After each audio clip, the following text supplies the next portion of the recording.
Today we'll discuss learning curves with Mr. Dixon. Mr. Dixon. Yes. When it comes to learning curves, what would you describe as something that's challenging for a lot of folks, or how could it be deemed as a learning curve?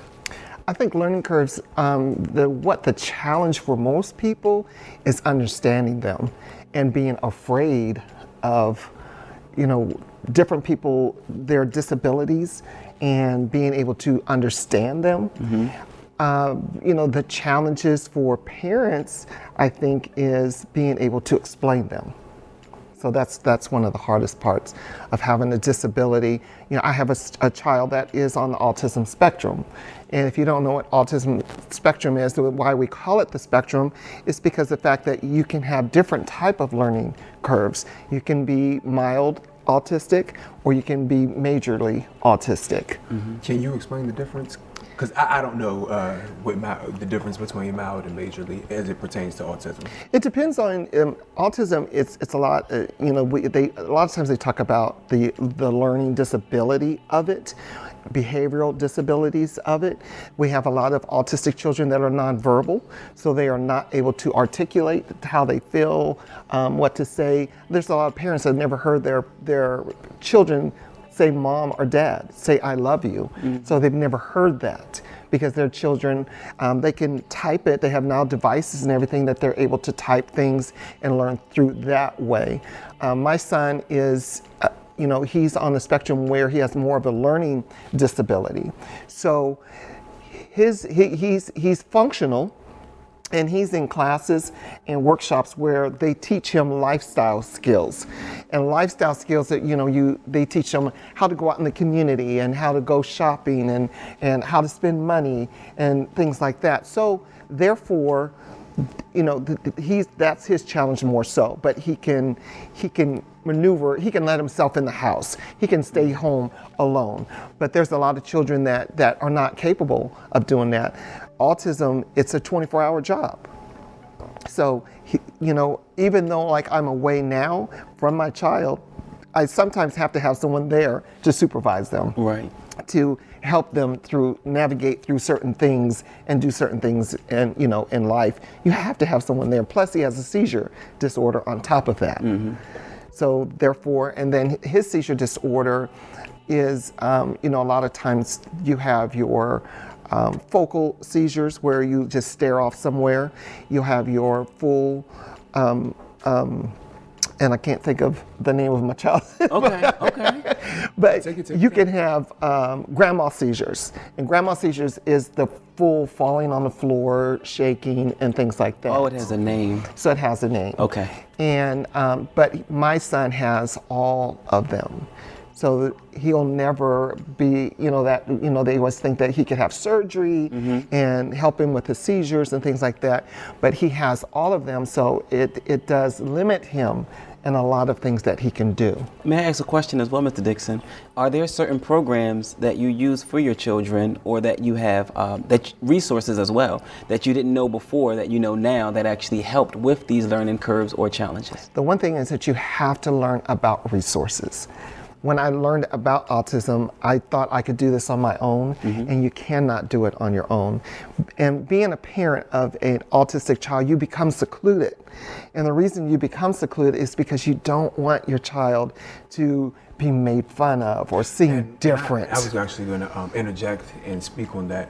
Has your child experienced being bullied, tormented because they're autistic? I remember the first time we were at the swimming pool. Okay. And he's splashing around and everything and having a good time. And a little boy came up to me, about the same age, and he said, "Is he special?"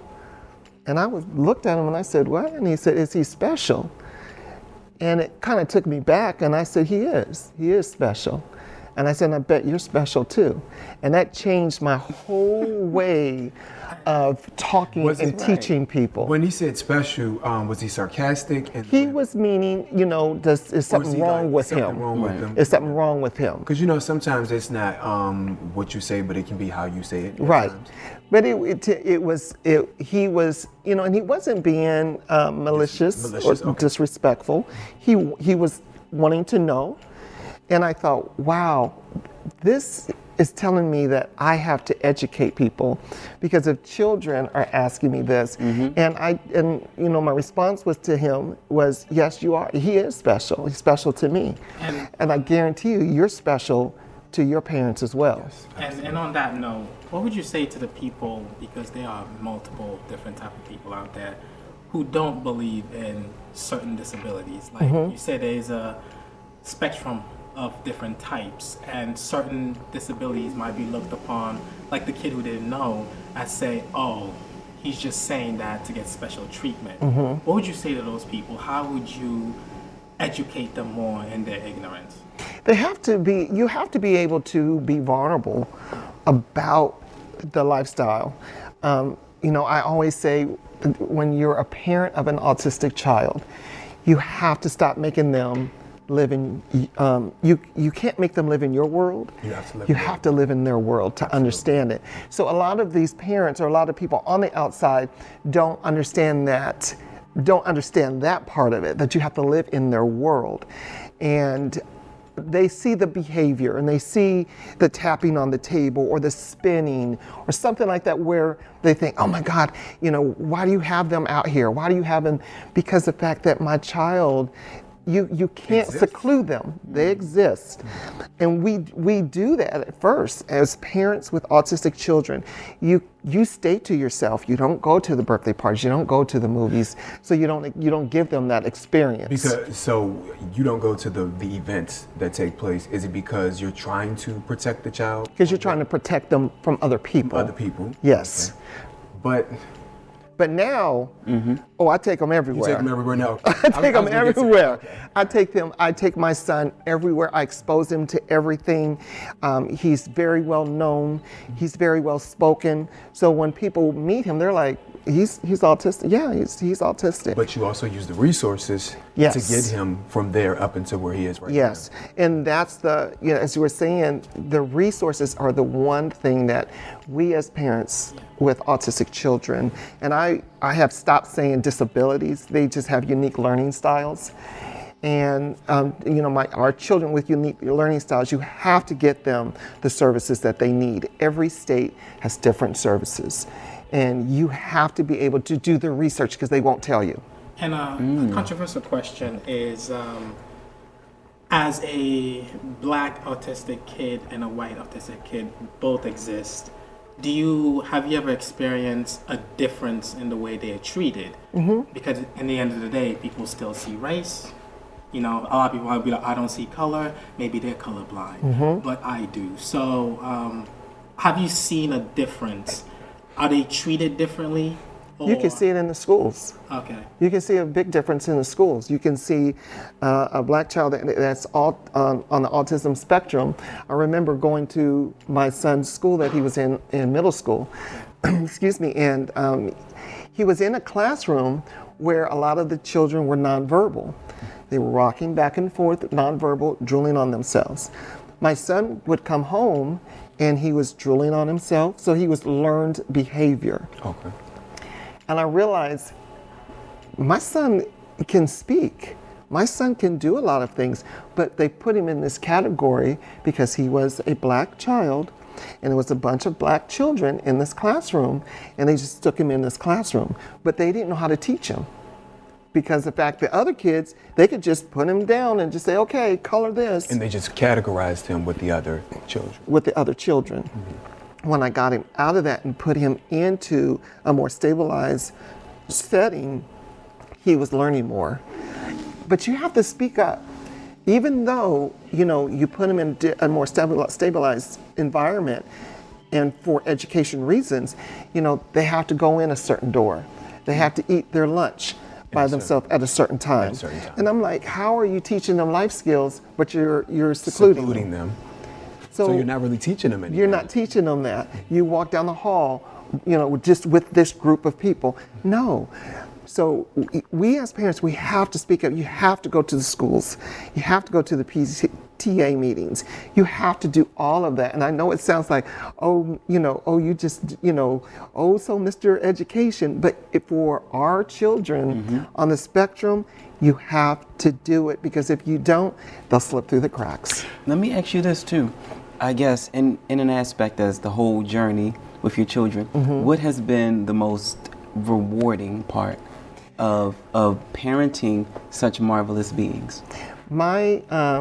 I always say my son saved my life, and it wasn't because I was living a dangerous lifestyle, but it's because the fact that, you know, I would have never chose to understand my ability to teach, to educate, to go out there and make a difference in the world.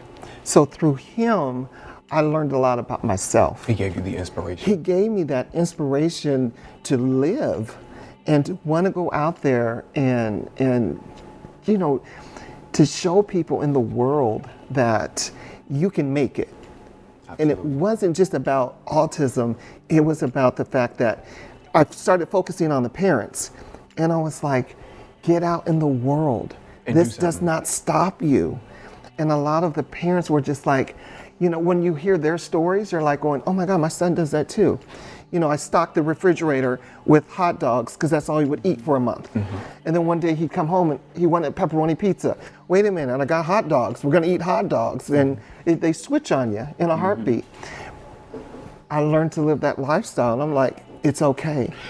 For me, this is a teachable moment because I think that everyone learns in a different way or different capacity. And the one thing that I want to stress to people is that just because you may learn quicker than the next person, like, don't belittle them, don't ridicule them. Yes. And I think that's a major problem in society today. It's like if you feel like you do have a slight or a different learning curve, you almost feel ashamed, whether it's autism or it's not, because it's like you look at yourself and you go, well, I'm not getting it as quick as the next person. And then the next person is getting it quicker than you.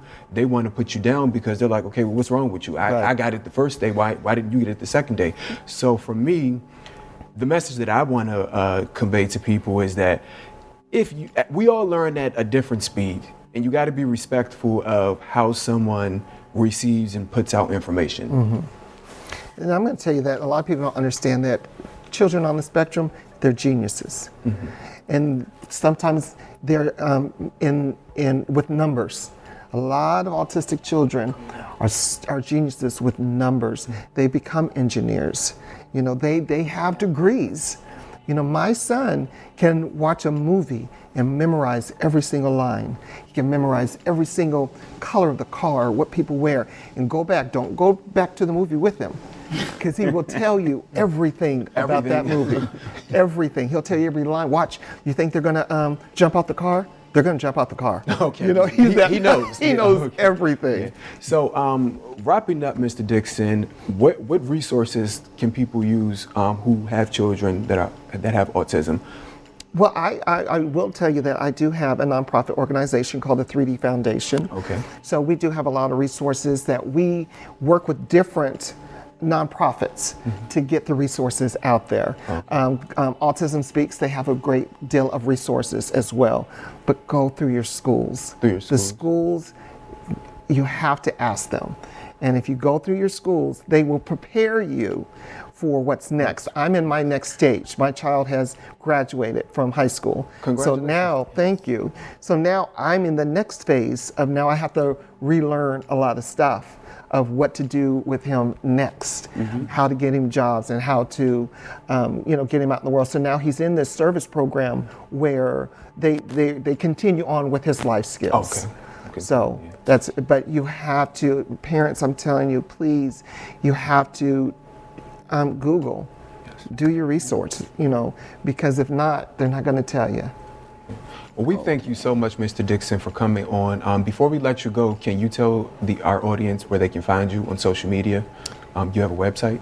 I have a website, the3dfoundation.org, and you can also just look me up on Facebook, Derrick Darrell Dixon. You can find all my information on Derrick Darrell Dixon, Facebook, Instagram, all of that, and anything that I'm doing to support autism or any other type of programs, it's always going to be listed on Facebook. So, okay.